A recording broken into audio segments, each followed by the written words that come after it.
¿Qué tal? Buenas tardes. Nuevamente con ustedes. Esto es QTV Canal y está usted entre amigos. Hoy tocaremos el tema propaganda y manipulación para comprar votos. Y en esta ocasión nos acompaña el doctor Saúl Sánchez. Él es experto, doctor en política y las cuestiones sociales.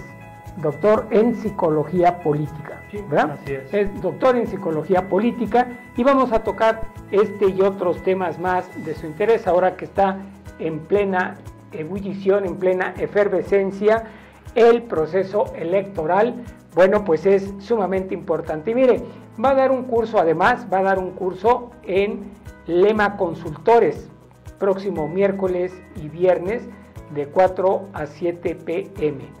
4 sesiones será esta semana, miércoles y viernes, como les indico, y la siguiente también, 4 a 7 p.m., 4 sesiones en total, aquí en la Colonia La Paz. Posteriormente le proporcionaremos con exactitud el domicilio si usted está interesado en asistir a estos cursos. Doctor, muy buenas tardes. Buenas tardes. La efervescencia política y el tema electoral es hoy el pan nuestro de cada día. Así es. Nos decía, ¿por qué es importante la psicología política? Bueno, tener conocimientos o por lo menos nociones de psicología política es muy útil primeramente para concientizar a la gente acerca de la importancia de la política en nuestras vidas, porque después de todo es la política la que acaba rigiendo nuestras vidas, nos demos o no nos demos cuenta de esto.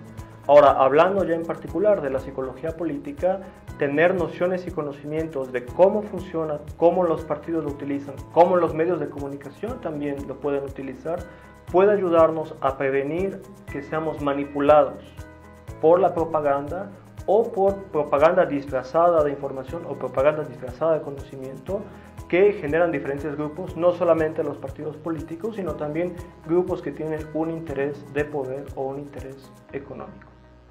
Bien, ¿qué nos podría decir así tangiblemente en estos momentos? ¿Cómo detecto yo una publicidad que me va a manipular, que finalmente va a manipular mi voluntad y me va a hacer decidir por votar por determinado partido o determinado candidato? ¿Cuáles son los síntomas que yo debo ver o de estar alerta para evitar ser manipulado? Claro, bueno, en principio toda propaganda política busca justamente orientar la opinión y orientar el voto, orientar la decisión política. No obstante, hay que diferenciar diferentes mecanismos. Hay mecanismos de persuasión política que son legítimos. Cuando un candidato o un partido transmite de manera clara su mensaje, sus planteamientos. Eso es diferente a cuando alguien trata de manipularte. Y las estrategias de manipulación se caracterizan básicamente porque no hacen argumentos serios, sino plantean falacias. Apelan más a la emoción que al pensamiento. Carecen de juicio crítico y cuando uno los analiza detalladamente carecen de cualquier tipo de fundamento racional, de conocimiento o que uno pueda contrastar con la realidad.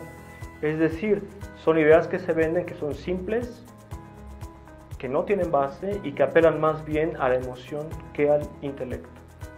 Muy bien, ¿pudiéramos conocer alguna situación así concreta? ¿Qué me puede decir respecto a esto? ¿Se está dando actualmente una manipulación? Una de las formas que se está dando más acusadamente en este proceso electoral y en los últimos días es la estrategia del miedo o la política del miedo. La propaganda de algunos partidos apunta a generar miedo hacia un candidato, en este caso López Obrador, con la idea de que si él gana, México se va a convertir en Venezuela. Un argumento que no tiene sustento finalmente, porque se basa en el presupuesto de que como ese país tuvo un gobierno de izquierda y le fue mal, luego entonces si nosotros elegimos un gobierno de izquierda nos va a ir igual. ¿Cómo desenmascaramos esta falacia? Bueno, si la gente sabe algo de política latinoamericana, sabrá que Venezuela no es ni ha sido el único país en América Latina que tiene o ha tenido o tendrá un gobierno de izquierda. Tenemos el caso de Uruguay, tenemos el caso de Ecuador, de Bolivia, de Chile, y sin embargo, en los medios y en la propaganda política, la comparación solamente se hace con Venezuela, ¿no? Nunca dicen Uruguay o López Obrador es como Pepe Mujica o Rafael Correa de Ecuador o Lula da Silva de Brasil, ¿no? Eligen el ejemplo más negativo y con ese tratan de hacer la asociación, siendo que hay otros ejemplos, algunos positivos, algunos regulares, pero por supuesto que la comparación no se puede hacer únicamente con Venezuela, se puede comparar con 5 o 6 países más. Entonces, con hechos, con más información, yéndonos al fondo de las cosas y cuestionando el planteamiento, es así como podemos desenmascarar una propaganda maliciosa. A ver, doctor, si nosotros consideramos este tipo de condiciones en esta manipulación, Sí. podemos también decir que si yo de entrada, si un candidato de entrada, antes de todo proceso electoral, antes que nada dice, si yo gano, Sí. es democrático, porque el pueblo me eligió, Claro. pero si pierdo necesariamente, es fraude. ¿Eso es una manipulación también Sí, o si no se da? si se plantea de esa forma, que la única forma de tener democracia es que me elijan a mí, si se plantea de esa forma, sí, es una forma de manipulación, sin lugar a dudas. Ahora, habría que ver, en el caso de López Obrador, por ejemplo, si lo plantea realmente así o no, o si tiene algo de razón en lo que está planteando, ¿no? Está la controversia sobre el 2006, etcétera, por ejemplo. Pero por supuesto, la manipulación puede ser de derecha, puede ser de izquierda, puede ser de centro, puede ser del gobierno en turno, puede ser del partido que quiere cambiar el régimen. O sea, la manipulación no le pertenece a una ideología en particular. Puede ser usada como un método perverso por cualquier tipo de fuerza política, sin lugar a dudas. Ahora, ¿el ciudadano cómo descubre que es manipulado? Mira, todo tiene que ver con el juicio crítico. No hay una fórmula que uno pueda aplicar como una receta de cocina para descubrir que estás tratando de ser manipulado. Tampoco alguien, en este caso yo, aunque tengas estudio, te puede decir, aquí esta es manipulación, esta no es manipulación. Uno debe formar su propio criterio. Esa es responsabilidad de cada quien. Formarse un juicio crítico, una opinión fundada, de acuerdo a qué información. La información que no solamente te da un medio en particular. Uno tiene que acudir a una pluralidad de medios, de derecha, de izquierda, de centro, alternativos, hegemónicos, de contrainformación, etcétera, para formarse una conciencia no sesgada, no tendenciosa.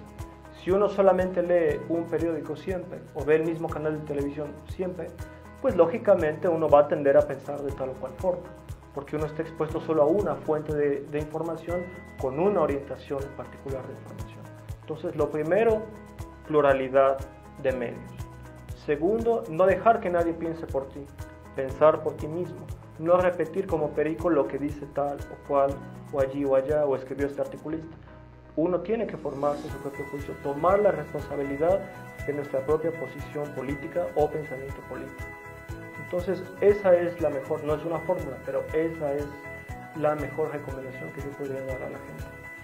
Oiga, en este sentido hay medios de comunicación que están marcadamente dispuestos Sí. a atender alguna línea de pensamiento Sí, o por atender supuesto. alguna ideología de partido político, ¿no? Y entonces, en esa pluralidad que yo busque y me busque informar en los medios, no se corre el riesgo de que finalmente también sea manipulado por decir algo. Sí. Si yo acostumbro leer Proceso, ¿qué revista en contraposición de Proceso recomendaría usted para buscar un equilibrio? Bueno, mira, yo no me pondría a hacer publicidad sobre ningún tipo de medio, pero si uno percibe que esta revista, por ejemplo, Proceso, es muy antisistema y uno quiere compensar eso, bueno, uno puede buscar algún medio que se vea que le carga un poco al sistema, ¿no? Que dice que el gobierno va bien, que hace las cosas bien, etcétera, ¿no? Para tratar siempre de ver las dos caras de la moneda, ¿no? Tratar de contrastar un poco. Entonces, nada de malo tiene que a uno le guste tal o cual revista o medio, pero entonces es importante buscar una que diga más o menos lo contrario o que busque ver la otra cara de la moneda para tratar de compensar las cosas. Conocer los argumentos de A, conocer los argumentos de B, y si hay más ángulos, y siempre hay muchos más ángulos que dos, también buscarlos. Claro. ¿Qué opina actualmente de que hay un desplazamiento ciertamente para todos aquellos que nos dedicamos un poco de una o alguna otra manera, nos metemos un tanto a los medios de comunicación?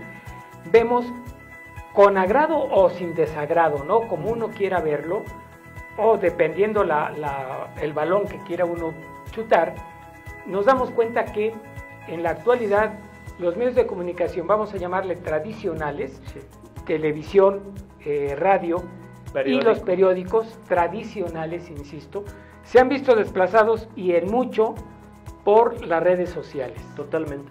Sin embargo, este desplazamiento es muy temerario, porque también yo he consensado, y quiero acá saber su primera opinión en este sentido, que el público, las personas, el ciudadano común y corriente, ha dejado de creer en las redes sociales. O sea, transmite luego los mensajes, pero a veces ni los ve uno. O sea, te llega un mensaje, ya como va, se reenvía, y Muy ni cierto. siquiera lo ves, ¿no? Sí. Y otras, no te atreves a hacer un juicio crítico de qué es lo que, el contenido de ese mensaje, sino de inmediatamente se transmite. Entonces, eso le ha dado a las redes sociales una falta de credibilidad enorme, y más en cuanto a la verdad. Sí. Yo creo que hay que distinguir dos cosas. Una cosa son lo que se llama hoy en día fake news y medios de fake news. Aquellos medios que solamente crean noticias que son simplemente falsas, algunos. Otros que están demasiado tergiversadas o que son excesivamente tendenciosas. O medios que son puramente militantes, muy de izquierda, muy de derecha, etcétera, ¿no? O que persiguen puramente los intereses de un grupo empresarial muy marcado. Por una parte están los fake news, por otra parte hay medios alternativos que siempre han existido, pero que en otra época no tenían una gran capacidad de difusión. ¿Por qué? Porque para tener mucha difusión en otra época necesitabas un gran presupuesto. Y hoy en día, gracias a las redes sociales, pequeños grupos, pequeñas organizaciones que no tienen muchos recursos son capaces de difundir un mensaje o de tener una cierta programación o de hacer un periodismo independiente. ¿Sí? También es cierto que hay gobiernos que utilizan la idea de medios alternativos para hacer propaganda gubernamental o que crean medios de contrainformación para combatir pues, la información más difundida o hegemónica. Sin embargo, yo pienso que las redes sociales han liberado muchísimo a los medios de comunicación, porque han permitido que voces que normalmente no eran representadas de ninguna manera estén presentes y que la gente cuestione a los medios hegemónicos y busque por su propia cuenta otro tipo de medios que tienen otro tipo de mensajes y que dicen cosas que los medios hegemónicos no están diciendo. Por ejemplo, en el caso de Aristegui Noticias, con ella tiene invitados que prácticamente están censurados o vedados en otras televisoras y que uno nunca puede ver ni escuchar y que ahí están y que uno puede o no compartir su punto de vista, pero que tiene la oportunidad de escuchar directamente, ¿no? Y que de otra manera no podría tener acceso a ellos. Bien, pues estos temas son harto interesantes, son muy motivantes. Y bueno, una última cuestión así, de manera concreta, doctor Saúl Sánchez, aunque si nos permite vamos a hacer unos espacios y continuamos con esta entrevista. ¿Qué nos pudiera decir así de manera concreta y específica? ¿Cómo descubro yo, cómo me hago yo para no sentir que mi voto en este caso y del tema que estamos hablando ha sido influenciado? Todos los votos son influenciados, sí, Todos. necesariamente. Pero hay influencias que son legítimas y otras que son ilegítimas. La pregunta es, si el voto que yo quiero hacer está fundado en un conocimiento de causa, está justificado en información o tiene como base prejuicios e imaginación. Esa es la pregunta que un votante tiene que hacerse. ¿En qué me baso para pensar así? ¿Por qué tengo esta idea de este candidato? ¿De dónde me viene esta idea sobre este otro candidato? ¿Por qué pienso esto de este partido? Entonces es un juicio autocrítico, un cuestionamiento hacia uno mismo, lo que uno tiene que hacer. Muy bien, pues el tiempo se nos ha terminado de momento, regresamos, vamos a tratar de regresar y que el doctor Saúl Sánchez pueda invertir un poco más de tiempo con nosotros para que usted le quede claro estos conceptos y tenga un elemento más para evitar que su voto sea dirigido, sea controlado, sea manipulado y tenga usted un mejor panorama para poder decidir. Por el momento nos despedimos. Yo soy Alberto Ido González. Hasta la próxima.